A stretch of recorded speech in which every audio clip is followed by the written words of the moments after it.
The sun dipped low behind the cliffs, casting golden light across the quiet coastal town of Windermere. Waves lapped gently against the wooden piers, and the scent of salt and seaweed lingered in the breeze. Ryan sat on a bench by the harbor, his camera resting on his lap, lens cap off, waiting for the light to be just right. It was his favorite time of day, the golden hour when even the most ordinary things seemed to glow. Tourists came and went this time of year, snapping pictures of boats, eating ice cream, and pretending to be locals for a weekend. Ryan had grown used to them. They were always passing through, never staying long enough to leave a mark. Just like Emma had done 2 years ago. He raised the camera to his eye and framed an old fishing boat bobbing lazily in the water. Click. A satisfying sound. One more for the collection. Maybe he'd hang it in the gallery he never opened. A soft voice interrupted his thoughts. "Excuse me, could you take my picture?"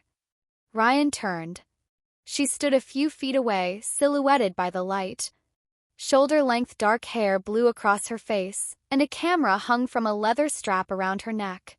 She wasn't dressed like most tourists, no souvenir hoodie or sun hat. Just a faded green jacket, black jeans, and boots that looked like they'd walked more than a few miles. Her smile was polite but cautious. "Sure," Ryan said, standing. "With your camera or mine?" "Yours, if you don't mind," she said, offering a quick smile. "You look like you know what you're doing." "I fake it well." She laughed, just a breath of a sound, and stepped back toward the edge of the harbor. He adjusted the settings quickly, aperture wide, focus sharp, and took a few shots as she leaned on the railing, the sea behind her. She didn't pose. She didn't need to. When he lowered the camera, she walked back. "Can I see?" He showed her the shots on the display. She studied them quietly. "You're good." "Thanks," Ryan said. "I live here. Get lots of practice." "I'm Isla," she said, offering her hand. "Ryan." They shook hands. Her grip was light, her fingers cool. He noticed the way she kept glancing around like she was tracking something invisible. Not nervous exactly, but alert. "You just get into town?" he asked. "This morning," she said. "Drove in from the north. Thought I'd spend a few days somewhere quiet." "You picked the right place," Ryan said. "Not much happens here. Except seagulls stealing your lunch." Isla smiled, but it didn't reach her eyes. "Sounds perfect." They chatted a little more, small talk about the weather, the best local coffee shop, the walking trail up to the lighthouse. She listened more than she spoke, and when she did speak, it was with careful words, like each one had to be measured. "You're a photographer too?" Ryan asked, nodding toward her camera. "Sort of," she said. "Just documenting things." "Things?" "Places. People. Signs." He raised an eyebrow. "Signs?" She shrugged.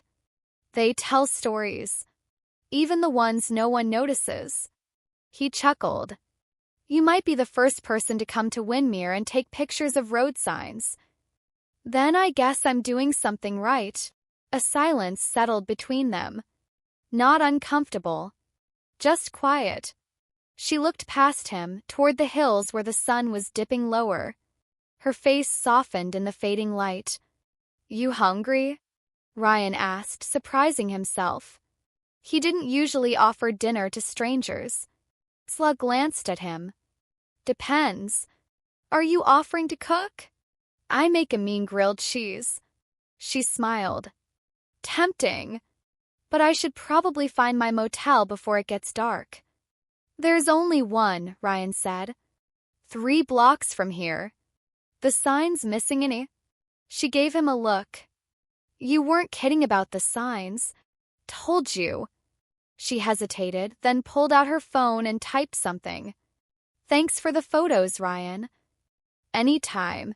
She turned and walked away, her camera swinging gently at her side. He watched her go, something about her lingering in his chest like a song he half remembered. That night, Ryan couldn't stop thinking about her. He'd met thousands of tourists, families with loud kids, couples on honeymoon, old men with metal detectors. But Isla was different. Her eyes weren't just looking at things, they were searching. Like she was trying to solve a puzzle that only she could see. The next morning, he found her again. Or maybe she found him. He was at the farmer's market, buying apples and chatting with the old man who sold honey, when he spotted her by the coffee stand, sipping from a paper cup and snapping photos of a broken bench. She saw him too and lifted her cup in greeting. "Couldn't resist the local charm?" he asked as he approached. "I wanted to see if the bench told any stories. It says, 'Fix me.' Loud and clear." They sat together on a nearby wall, watching people pass. Isla asked questions about the town, the people, the oldest buildings. She even asked about the fishing boat he'd photographed. "You have family here?" she asked. "No, just me." She looked surprised. "No one." "Had a brother. He left years ago. Parents are gone. I stayed." She nodded. "It's a nice place to stay." "What about you?" he asked. "Where's home?" She hesitated. "Nowhere really. I move around a lot. Must be hard." "Sometimes. But it's easier than staying in one place too long." "Bad memories?" She gave him a look that was hard to read. "Some things are better left behind." They talked until noon. Ryan found himself opening up in ways he hadn't in a long time. Isla didn't push, but she listened like what he said mattered. And when she smiled at something he said, it felt like sunlight warming a part of him that had been cold for too long. When she left again, she didn't promise to see him later. But somehow he knew she would. Over the next 2 days, they kept running into each other. At the bookstore, the lighthouse path, the local diner. Each time, the conversations picked up like no time had passed. Isla asked about his photography, and he showed her some of his work. She admired the way he captured things that felt forgotten. "You don't photograph people much," she noticed. "People leave," he said simply. She looked at him for a long time, then said, "Not all of them." One afternoon, they walked along the beach, their shoes off, the cold water brushing their ankles. She laughed more that day, the first time he'd seen her truly relaxed. She told him about places she'd seen, mountains in the distance, abandoned railways, ghost towns.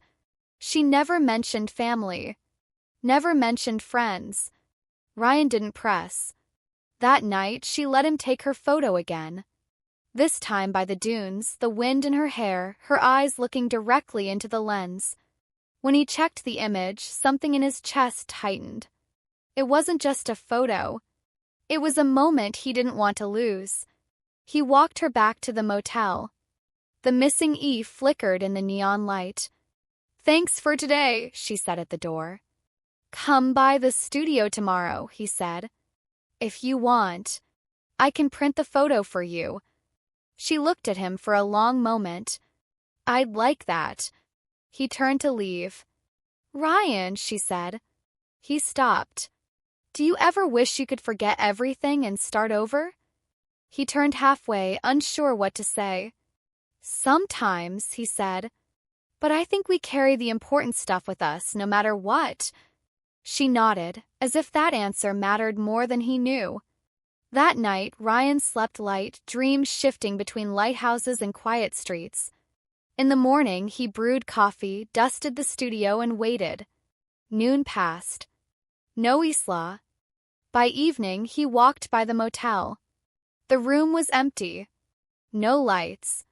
No camera bag. Just a faint impression of her name written in the motel registry. He told himself maybe she left early. Maybe she was just passing through like everyone else. Then, just as he reached home, there was a knock at the door. When he opened it, 2 men stood on the porch, badges on their belts, serious eyes. "Are you Ryan Matthews?" one asked.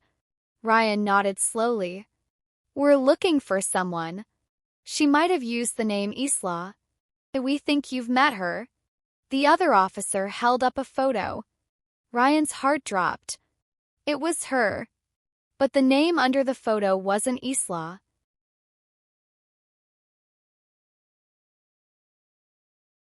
The sky stretched wide and endless above Windermere, painted in streaks of rose gold as the sun dropped slowly into the sea. Ryan and Isla walked side by side along the cliff path, their shoulders close, silence flowing comfortably between them. A gentle breeze rustled through the tall grass, carrying the scent of salt and pine. It had been 4 days since Isla first asked him to take her photo. In that short time, she had slipped into his life like she had always belonged there. They'd spent their days exploring the sleepy town, old bookstores, hidden coves, forgotten alleyways.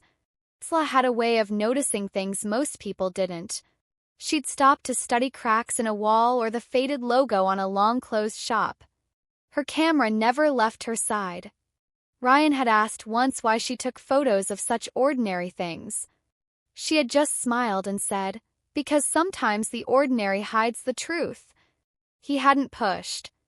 They were sitting on the edge of a hill now, overlooking the water as the sun dipped low. Ryan handed her a thermos of tea, and she took it with a small nod of thanks. Her fingers brushed his, and the touch lingered just a moment too long. "You always come here?" she asked. "When I need to think," he said. "This view reminds me there's more to the world than what hurts." Isla turned her face toward the sea. "Do you think people ever really get over their past?" He thought about it for a second. "No. I think we just learn how to carry it better." She didn't respond, but he saw her jaw tighten slightly, like she was holding something in. He didn't ask. He had learned that Isla shared pieces of herself in the smallest ways. A quiet look, a distracted smile, the way her eyes flicked away when something got too close. She never mentioned family, never talked about where she was from. It was like her life began the day she arrived in Windermere. They stayed until the sun vanished, leaving the sky deep blue and scattered with stars. The air grew cooler, and Isla pulled her jacket tighter around her. Ryan shrugged off his and handed it to her. She hesitated for a second, then slipped it on. "You're warm," she said, almost surprised. He smiled. "I've got good circulation." She laughed softly, then grew quiet again. A shooting star streaked across the sky, quick and silent. "Make a wish," he said. She looked up. "I don't believe in wishes." "Why not?" "They're too easy. People wish instead of doing." Ryan didn't argue. He just looked at her. The stars reflected in her eyes, and in that moment she looked like someone both lost and found. "Isla," he said quietly, "why do I feel like you're always one step away from running?" She didn't answer right away. Her fingers tightened around the thermos. "Because maybe I am," she said, barely above a whisper. Before he could say anything else, she turned toward him. Her lips met his, soft, sudden, sure. The world seemed to pause around them. The kiss was slow, full of questions they hadn't dared to ask, answers they weren't ready to speak. When it ended, she rested her forehead against his. "I shouldn't have done that," she whispered. "Why?" "Because it's harder now." Ryan wanted to ask what she meant, but she stood before he could. "Walk me back." He nodded, still reeling. They walked in silence, not holding hands, but every step felt charged. When they reached the motel, she paused at the door. "Good night, Ryan." "Good night, Isla." He waited until she went inside, then stood there a little longer, unsure why his chest felt so tight. Inside her room, Isla moved quickly. She locked the door, pulled the curtains, and sat on the bed. Her hands trembled slightly as she reached into her bag and pulled out a small metal device, thin, sleek, not much bigger than a pen. She stared at it, then opened a hidden flap in the lining of her backpack and tucked it inside, next to a photograph. Not a selfie, not scenery. It was old, slightly bent. A man and a woman, smiling in front of a lighthouse. The same lighthouse she and Ryan had visited earlier that day. She closed the flap, zipped the bag, and sat still for a long time, listening to the quiet. Before dawn, she was gone. Ryan woke up to an empty sky and a colder wind than usual. He brewed coffee, hoping she'd knock on the door like she had the morning before. But the hours passed and she didn't come. He walked by the motel. Her room was locked, the curtains pulled. He called her name. Nothing. Back home, he paced the studio. His mind raced. Had she changed her mind about him? Had he said something wrong? He checked his phone, no messages, no missed calls. Just when he was about to convince himself it was all just a passing thing, something caught his eye. Her scarf. It was hanging on the hook by the door, blue, soft, the one she wore on their beach walk. She wouldn't have left it behind on purpose. He picked it up slowly, pressing it to his chest like it might answer the questions running through his head. That night, he wandered back to the hill where they'd sat. The stars were out again, cold and distant. He sat alone, scarf in his lap, and whispered, "Why did you run?" Miles away, Isla sat in the back of a quiet diner along a dark highway. Her camera was on the table, untouched. Her phone buzzed once, then stopped. She ignored it. The photo in her bag called to her, but she didn't take it out. She couldn't. She looked out the window into the night and whispered, "I'm sorry." The morning was unusually quiet. Ryan stood in his kitchen, slowly pouring water into the French press, his movements mechanical. The scarf Isla left behind lay draped over a chair. Every time he looked at it, something twisted in his chest. She had been gone for almost a full day now. No texts, no messages, not a word. He didn't sleep much the night before. His thoughts kept circling the same questions. Why did she leave? Did he say something wrong? Was she ever planning to stay? And what was that feeling in his gut, that strange, nagging sense that something wasn't right? A sharp knock on the front door broke the silence. He froze, his hands still on the kettle. No one knocked at this hour. Not in Windermere. He wiped his hands on a dish towel and walked to the door. As he opened it, two men stood on his porch. One was tall and broad, dressed in a dark gray suit. The other wore a windbreaker with the words "State Police" printed faintly in yellow across the chest. "Ryan Cole?" the man in the suit asked. Ryan nodded slowly. "Yeah." "What's going on?" "We're with the Maine State Police. I'm Detective Harlan and this is Officer Vic. Can we come in for a few minutes?" Ryan's heart started to beat faster. Sure." He stepped aside. The men entered, scanning the small living room with quick, practiced eyes. The detective took the chair across from Ryan. Officer Vic remained standing. "Sorry to drop in on you like this," Harlan said, pulling a small notepad from his coat. "We're trying to locate a woman who was recently seen around here. She's believed to be traveling under the name Isla."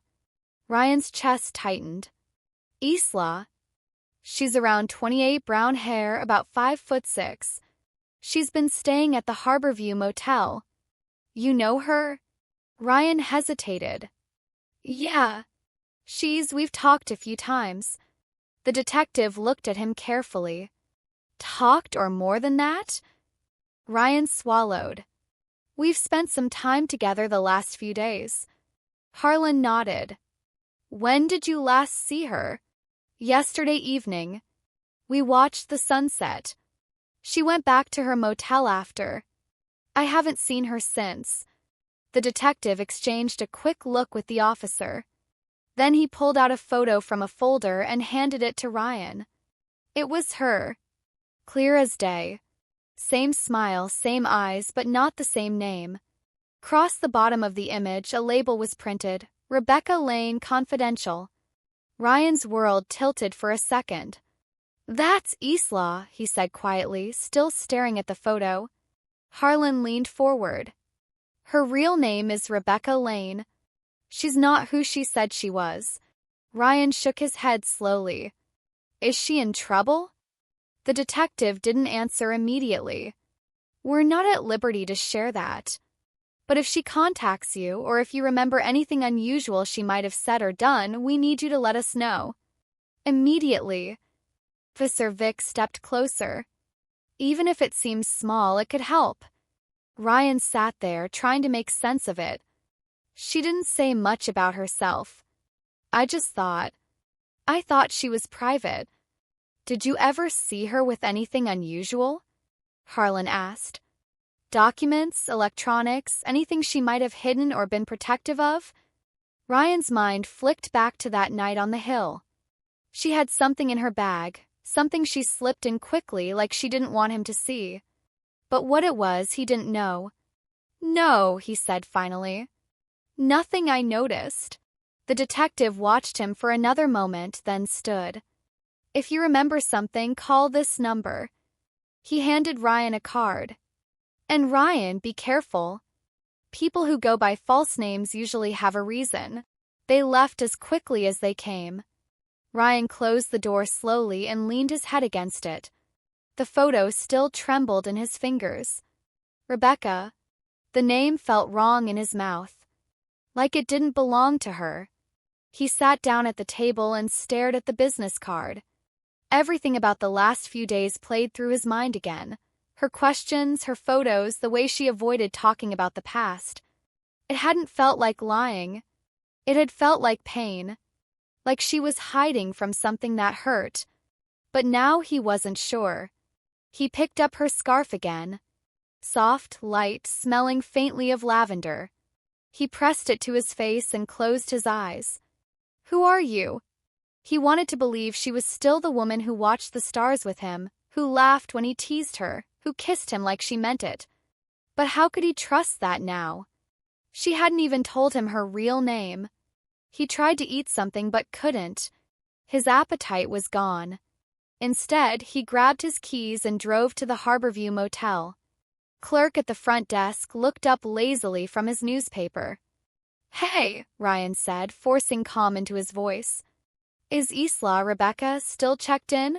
The man shrugged. Checked out early this morning. Left the key on the desk. No forwarding address. Ryan nodded, more to himself than to the clerk. Did she say anything when she left? Nope. Just walked out. Ryan left and drove around town for hours. He retraced every place they had visited. The bookstore. Cliffs. The lighthouse. Nothing. No sign of her. He finally stopped at the hilltop where they'd watched the sunset. He sat in the same spot, the wind colder today, sharper. His fingers clutched the scarf like it was a lifeline. He didn't know what to think. Was she dangerous? Was she running from someone or something? Were the police after her for the right reasons? Or was she hiding from something worse? He didn't know. All he knew was that it hurt. Not just because she lied, but because it still didn't feel like a lie. Felt like a goodbye she couldn't say. That night, Ryan sat in his darkroom, the red light casting everything in shadows. He looked through the film rolls he had developed. Most were of old buildings, sunrises, townspeople. But one strip caught his attention, shots of Isla walking by the harbor. He hadn't meant to take them. He'd been testing a lens and caught her in the frame. In one photo, she was looking straight at the camera. Her expression was serious, almost scared. He pulled the print out and pinned it to the wall. He didn't know what was coming next, but one thing was clear. This wasn't over. The storm rolled in just after midnight. Wind lashed the trees outside Ryan's cabin, and rain tapped steadily against the windows like restless fingers. He sat in his studio, the only light coming from a desk lamp as he flipped through old negatives. His mind wasn't on the photos. It hadn't been for days. He couldn't stop thinking about her, Isla. Or Rebecca. Or whatever her real name was. The photo the cops showed him was burned into his memory, but so was the way she smiled when she talked about the stars. She had disappeared without a trace, but she hadn't disappeared from him. Every time he closed his eyes, he saw her standing on the hill, eyes wide with secrets she never shared. Every time he looked at the scarf still lying across the back of his chair, he remembered the night they kissed. Then came another knock. Hard. Urgent. His body froze. It was nearly 1 in the morning. No one visited at this hour. Not in Windermere. And after the cops, he knew better than to ignore his instincts. He stood slowly, heart pounding, and walked to the door. Through the peephole, he saw a soaked figure on his porch, arms wrapped tightly around themselves. He opened the door, and the breath left his body. It was her. Hair dripping, eyes red, body trembling. She looked exhausted, fragile, like she'd been running for days. "Ryan," she whispered. He didn't say anything, just stepped aside. She walked in and collapsed into the chair by the fireplace, soaking wet and shivering. For a long moment, he just stood there, watching her, unsure what to say. Then finally, "What the hell is going on?" She looked up, eyes shining. "I didn't know where else to go." Crossed his arms. "You lied to me." "I know." "You're not Isla."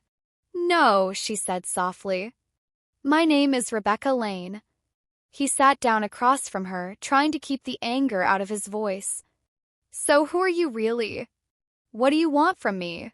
"I didn't come here to hurt you," she said. "I came here to disappear."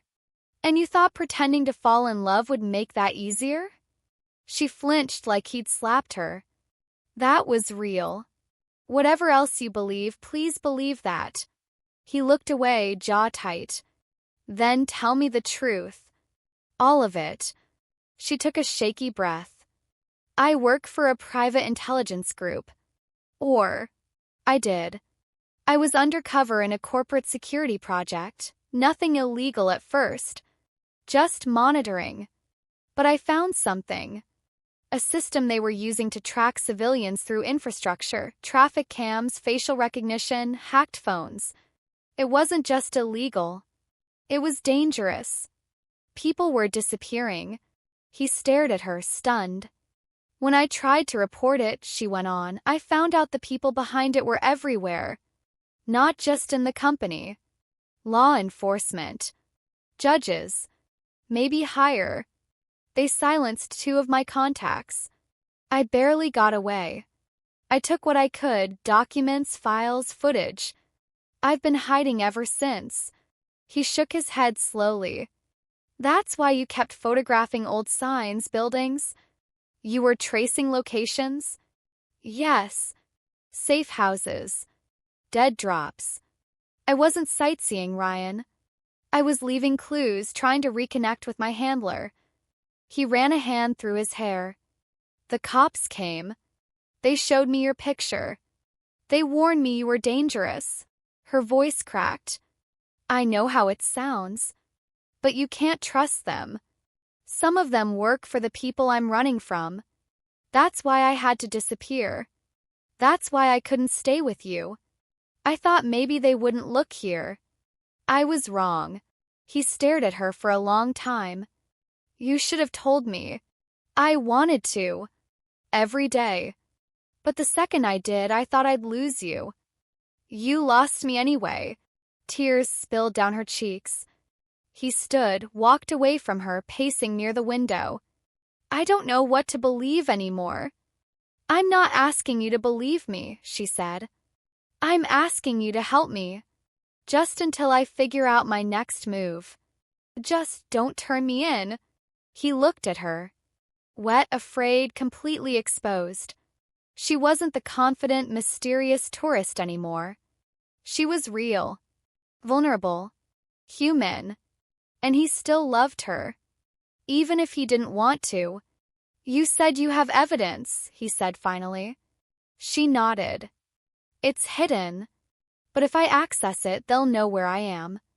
That's why I need help." "And what do you want me to do? Just hide you here? Hope no one notices?" "I need to get out of Windermere. But I can't do it alone." He leaned on the table, staring at the wood grain like it held answers. "If I help you and they find out, I'm done. My life, my name, everything." "I know. And if you're lying to me again, I'm not." The silence stretched between them. Finally, he said, "If we do this, we do it together. No more secrets." She nodded. No more secrets. He went to the hall closet, pulled out a dry hoodie and sweatpants, and handed them to her. You can sleep here tonight. We leave at dawn. She took the clothes with shaking hands. Thank you. He didn't respond. Just watched her disappear down the hall.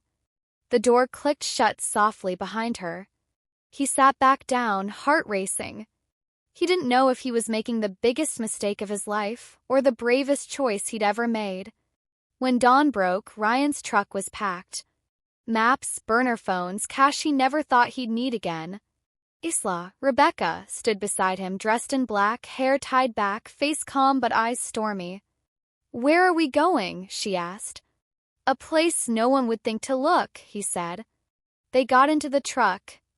As the sun rose over Windermere, they drove out of town together, two people running from danger towards something unknown with nothing but trust and love hanging in the fragile space between them. And for the first time since she left, he reached for her hand. She held it tightly. The first few days on the run felt like driving through a waking dream. Ryan's truck moved through back roads and fog-covered highways, past old barns and crumbling motels, into the kind of towns where no one asked questions and the only camera was the one collecting dust above the cash register. They changed license plates, switched phones. Isla even dyed her hair darker in a gas station bathroom. She looked different now, hardened, watchful. But when she looked at Ryan, her eyes softened like they always had. They didn't speak much during those early miles. The radio stayed off. Silence was safer. But inside that silence was trust, tense, fragile, but real. Ryan didn't ask where they were going. He only knew they had to keep moving. On the third night, they pulled into an old fisherman's cabin tucked deep in the woods near a dried-up lake. It was one of Isla's dead-drop locations. Dust covered the furniture. A single oil lamp gave off a soft yellow glow. Ryan checked the locks twice. Isla boarded up the back window. Only then did they breathe. She stood in the kitchen, arms wrapped around herself, eyes flicking toward the dark trees outside. They found the last place, she said quietly. They're getting closer. Was it them or the cops? I don't know anymore. I don't know who's still clean. Ryan walked to her. I believe you. She looked up at him, surprised. I didn't at first. I wanted to think this was all some story. But the way you look at me, you're scared. Not of me. Of them. And whatever this is that you're carrying, no one fakes that kind of fear. Her voice trembled. I never meant to drag you into this. You didn't drag me. He reached out and tucked a strand of hair behind her ear. I jumped. For the first time in days, she smiled. It was faint, but it was real. They shared a meal of canned soup and crackers. They sat across from each other in the dim light and talked like they used to. And slowly, Isla began to open up. Her real past wasn't full of glamour or spies. It was worse. She grew up in the system, foster care, then group homes. She had always been good with patterns, with seeing the things others missed. That skill got her recruited young by a private security firm doing data analytics. She thought she was helping people, until she found out what her work was really being used for. They weren't protecting anyone, she said. They were building tools to control them. She leaned back in the chair, hands wrapped around a chipped mug. I should have walked away. But I didn't. I tried to fight it from the inside. That's when they started cleaning house. You mean? She nodded. The other whistleblowers didn't disappear. They were silenced. One was found in a river. Another in a burned-out car. The third her voice caught. He was my friend. He told me to run. Ryan listened, heart-pounding. This wasn't a story. This was her life. And now they're after you, he said. They'll keep coming until they get what I took. And if they find out I'm with you. They won't, he said. I won't let them. That night, they didn't sleep in separate rooms. Ryan lit the fireplace in the bedroom. The warmth spread slowly, cracking the chill from the walls. Isla stood at the window, staring at the moonlit forest. He came up behind her, his hands gently resting on her shoulders. She turned. There were no words, just eyes meeting in the low light. No questions, just answers in the silence. He leaned in and kissed her. It wasn't like before. This time it was different. Their bodies moved with urgency, but their hands were careful. They undressed each other like they were learning the truth through skin. She trembled when he touched her, not from fear but from release. Kind that came from finally being safe. He whispered her name, her real one, and she whispered his like a promise. When they lay tangled in the blankets afterward, the storm outside had moved on. Only the crackling fire remained. She traced a line down his chest. You should leave me. Start over. They'd stop hunting you. He turned to face her. I'm not leaving. I don't care if we're running forever. As long as we run together. She blinked back tears. You're going to get yourself killed. Then let's make it count. The next morning, a noise woke them. Not loud. Just the soft crunch of leaves. Ryan sat up. Isla was already dressed, peeking through the boarded slats. There's someone outside. He jumped to his feet. Heart racing. He grabbed the bag they kept by the bed, maps, burner phones, a second gun. Isla pulled him back. Wait. Don't go through the front. They slipped out the back door, moving silently through the trees. The fog was thick. Every branch looked like a silhouette. Halfway to the car they had hidden off-road, they heard voices. Not police radios. Not official commands. Just one man speaking low into a phone. She was here. I can feel it. Check the shed. Ryan locked eyes with Isla. They ran. Leaves whipped past their faces.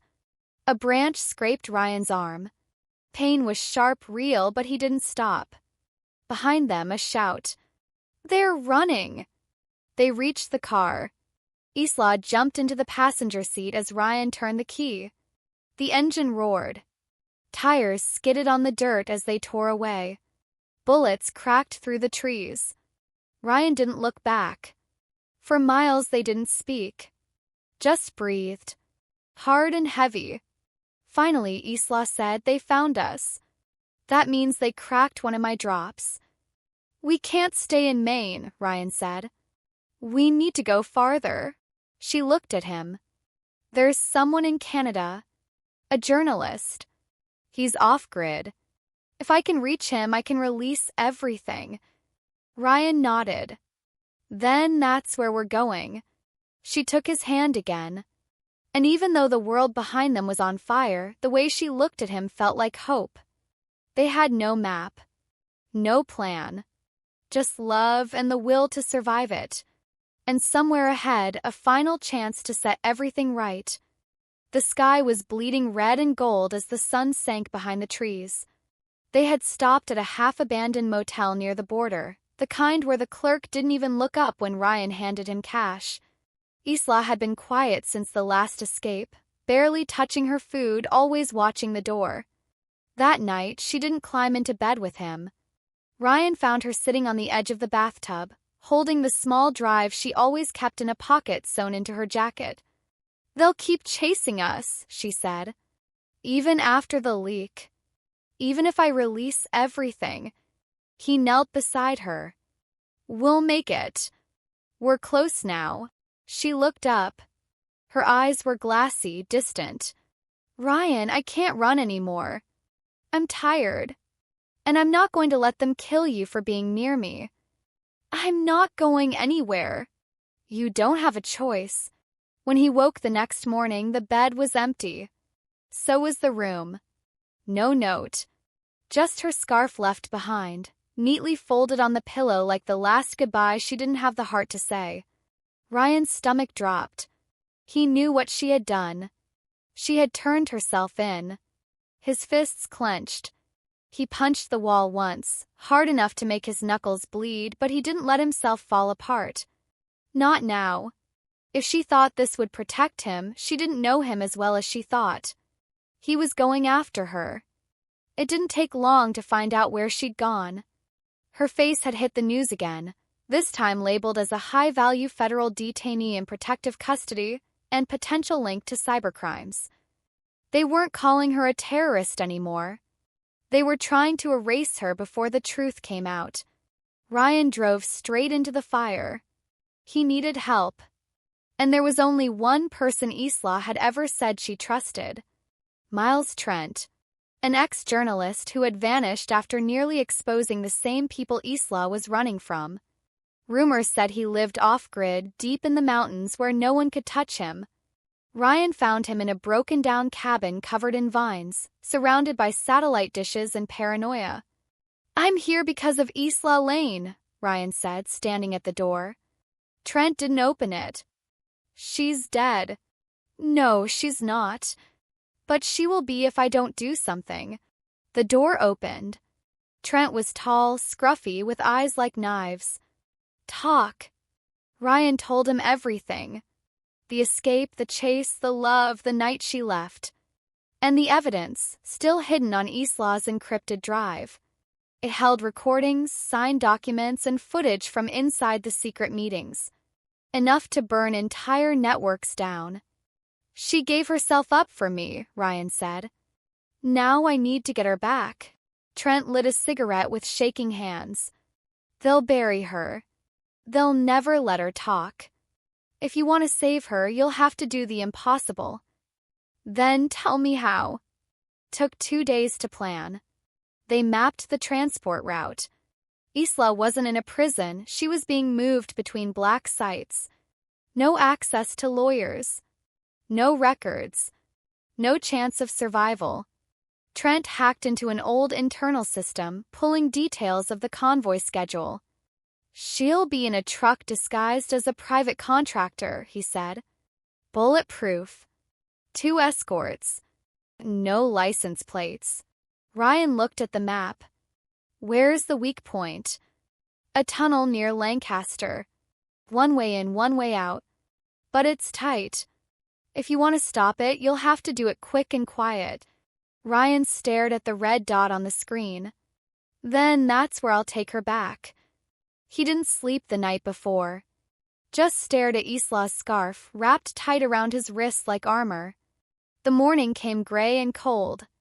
Ryan waited inside a maintenance vehicle stolen from the county works yard, parked half a mile from the tunnel. He watched the road through binoculars. Trent fed him updates through a comms earpiece, hacking the convoy's signals. 10 minutes, Trent said. Ryan's heart pounded like a war drum.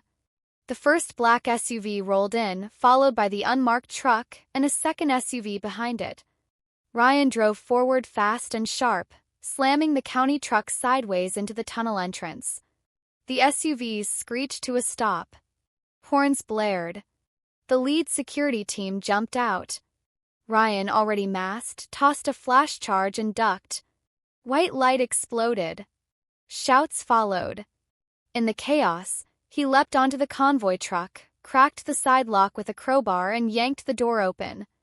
She was inside, chained to a seat, eyes wide with shock. "Ryan!" No time. He shot the lock open, threw her a jacket and pulled her out. Gunfire echoed. He shielded her with his body as they ducked behind the truck. He fired back twice, enough to buy seconds. A second vehicle skidded up the side road, Trent's backup. They ran. By the time the agents recovered, Ryan and Isla were gone, deep into the woods, vanishing into fog. They didn't stop running until night fell. Inside an abandoned ranger station miles from the road, Isla finally turned to him. Her face was pale, but her eyes were alive. "You came for me," she whispered. "I told you I would." Tears spilled freely now. "I gave up," she said. "I thought if I surrendered, they'd leave you alone. You're all I want. Everything else can burn." She reached for him, and he wrapped his arms around her like he never planned to let go again. Trent arrived an hour later, laptop in hand. "Time to end this," he said. Together, they uploaded the files Isla had protected all these years. Every shred of evidence. Every name, date, and operation. It went live to every major news outlet in the country. The fallout was nuclear. Indictments. Resignations. Arrests. The truth had bled into the world, and this time there was no stopping it. But Ryan and Isla couldn't stay. Too many enemies still out there. Too many shadows watching. So they disappeared. No headlines. No parades. Just a final message sent from Isla's encrypted server to Trent: "We're safe. We're together." That's all that matters. Where they went, no one knows. But somewhere far from noise and power, by a quiet beach or a quiet forest, Ryan still watches the sunrise with the woman who taught him how to fight for something bigger than himself. And Isla, who gave up everything to protect what she loved, finally breathes freely again. It was quiet again in the little harbor town. The same sea breeze danced through the air, carrying the faint smell of salt and rust. Boats rocked gently in their slips. Seagulls circled overhead, lazy and loud, like nothing had changed. But everything had. Ryan stood near the edge of the dock, hands tucked into the pockets of his jacket. The spot where he'd first seen her, camera in hand, sunlight in her hair, looked exactly the same. But he was different.